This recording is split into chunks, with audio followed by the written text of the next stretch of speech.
한국어 단어 조성 원리를 통한 한글 문해력 강좌 한자 공부의 강도 179번째 시간인데요. 오늘도 우리는 9획에 해당하는 부수 하나를 체크하고 넘어가겠습니다. 바로 가죽에 해당하는 혁부인데요. 혁부에 해당하는 대표적인 한자로는 자기 자신, 즉 가죽을 나타내는 혁자, 가죽신, 구두를 나타내는 화자 등이 있겠습니다. 오늘 첫 번째 살펴볼 한자는 바로 혁, 가죽이라는 의미의 혁자가 되겠습니다. 여기서 가죽이라고 하는 것은 동물의 살갗을 무두질해서 섬유로 바꾸어진 것을 얘기하는 거죠. 그래서 가죽이라는 의미의 혁자가 되겠습니다. 이 가죽은 의상 또는 지갑 또는 벨트, 기타 등등의 원료가 되는 섬유라고 보시면 되겠습니다. 그래서 가죽이라는 의미의 혁자가 되겠습니다. 하나, 둘, 셋, 넷, 다섯, 여섯, 일곱, 여덟, 아홉 해서 총 9획에 해당하는 한자가 되겠습니다. 피혁이라고 하는 것은 동물의 껍데기와 그 무두질해서 섬유로 바꾸어진 가죽을 포함하는 말입니다. 혁대라고 하는 것은 원래는 가죽끈이라는 뜻입니다. 혁대가. 그러나 현대 한국어에서는 가죽끈이라는 말은 사실상 쓰지 않고 가죽으로 만든 허리띠를 얘기합니다. 그러나 이제 그것이 더 확대돼서 꼭 가죽으로 만들지 않았다 할지라도 허리띠로 쓰는 모든 것을 혁대라고 얘기를 합니다. 혁명이라고 하는 것은 정치 용어죠. 기존 체제를 전면 개편해서 새롭게 하는 것을 혁명이라고 하는데, 실질적으로는 기존의 왕권 또는 정권을 타도하고 전면 새로운 정부를 수립하는 것을 얘기합니다. 그러나 이제 혁명이라는 말은 현대 한국어에서는 보다 폭넓게 사용을 해서 꼭 정치적인 것이 아니라 사회적인 것 또는 기업, 산업적인 것 이런 부분에 이르기까지 혁명이라는 말을 보편적으로 쓰고 있습니다. 혁신이라고 하는 것은 기존의 낡은 체제를 전면 새롭게 바꾸는 것을 얘기합니다.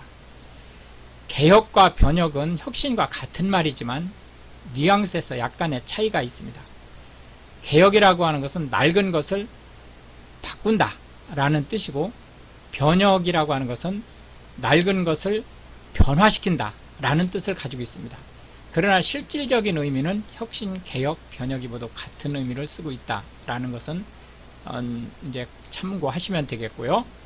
혁파라고 하는 것은 기존의 낡은 체제를 완전히 깨부수다 라는 뜻이고, 산업혁명이라고 하는 것은 산업체제, 즉 그 사회에서 가장 기본이 되는 생산, 부의 생산체제를 바꾸는, 전면 바꾸는 것을 얘기하는데, 현대 한국어에서 산업혁명은 1차, 2차, 3차 이런 식으로 해서 여러 가지를 얘기를 하고 있습니다. 그러나 기본적인 산업혁명은 농업에서 증기기관이 발명되면서 제조업, 2차 산업으로 바꾸어지는 구조를 산업혁명이라고 얘기를 하고, 통상 한 16세기 정도, 16, 17세기 정도를 보면 되겠죠.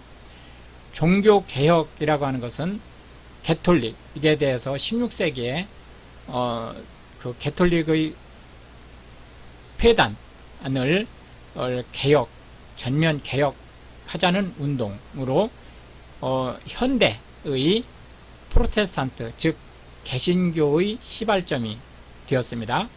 기술혁신이라고 하는 것은 현대 산업이 워낙 빠른 시간 내에 변혁을 하고 있기 때문에, 변화가 일어나고 있기 때문에 기술을 혁신적으로 바꾸지 않으면 살아남을 수 없다라는 의미를 가지고 있습니다. 두 번째 살펴볼 한자로는 식자가 되겠는데요. 알다 라는 의미의 식자가 되겠습니다. 이 식자는 때로는 알리다 라는 의미로 지자로 읽힙니다. 식은 알다 라는 의미고 지는 알리다 라는 의미로 약간의 차이가 있죠. 대상의 차이가 있는 거죠. 해서 무엇인가를 아는 것을 얘기한다, 이렇게 보시면 되겠습니다. 해서 식, 안다라는 의미의 식자가 되겠습니다. 둘, 셋, 넷, 다섯, 여섯, 일곱, 여덟, 아홉, 열, 열하나, 열둘, 열셋, 열넷, 열다섯, 열여섯, 열일곱, 열여덟, 열아홉 해서 총 19획의 좀 복잡한 한자가 되겠습니다. 지자로도 읽힙니다. 또는 식이라고 읽히는 안다 라는 의미의 식자 또는 지, 알리다 라는 의미의 지자가 되겠습니다. 지식, 그러면 어떤 대상에 대해서 알고 있는 내용을 말합니다. 상식이라고 하는 것은 그 사회에서 일반적으로 알려진 지식 또는 중산층이라고 하는 사람들이 통상적으로 알고 있는 지식을 얘기합니다. 인식이라고 하는 것은 어떠한 사실에 대해서 파악하고 깨달았다 라는 뜻입니다. 의식이라고 하는 것은 정신이 멀쩡한 상태에서 무엇인가를 할 수 있는 상황을 얘기합니다. 그런가 하면 이 의식이라고 하는 것은 이제 정신이 있는 상태에서 무엇인가를 판단할 수 있는 것이기 때문에 이것이 확대돼서 남의 눈치를 보다 라는 의미로 쓸 수 있습니다. 식견이라고 하는 것은 어떤 상황을 판단하고 또 의사결정을 할 수 있는 지식이 있음을 얘기합니다. 자의식이라고 하는 것은 자기 자신의 정체성에 대해서 인식하고 그에 따라서 행동할 수 있는 것을 얘기합니다.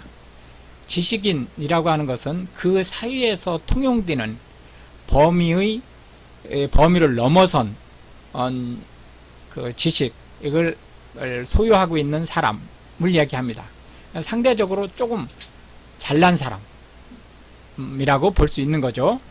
식별이라고 하는 것은 두 개 이상의 대상이 어떤 차이를 가지고 있는지를 알아낼 수 있는 것을 얘기합니다. 무식이라고 하는 것은 최소한의 범위 내에서의 지식이 없는 것을 얘기합니다. 무식이라고 하는 것은 이제 크게 두 가지 측면으로 볼 수 있는데, 전반적인 부분에서 상식이 부족해서 무식한 사람 이렇게 얘기할 수 있고, 무식하고는 관계가 없는 건데 특정 분야에 대해서는 내가 알지 못한다 라고 할 때도 무식하다 라는 말을 씁니다. 그러니까 앞에 있는 무식과 뒤에 있는 무식은 전혀 상황이 다른 거죠.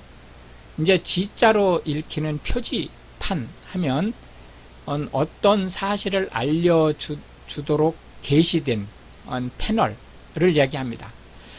그리고 이제 현대 한국어에서는 거의 쓰이고 있지 않은데, 머릿말에서 저자가 머릿말을 끝난 뒤에 저자하고 이 끝에 이 글씨를 쓸 수 있습니다.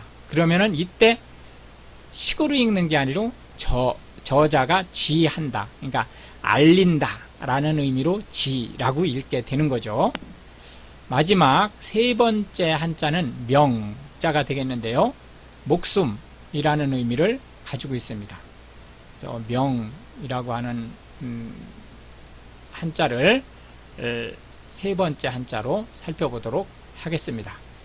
하나, 둘, 셋, 넷, 다섯, 여섯, 일곱, 여덟 해서 총 8획에 해당하는 한자가 되겠습니다. 목숨이라는 의미의 명자가 되겠습니다.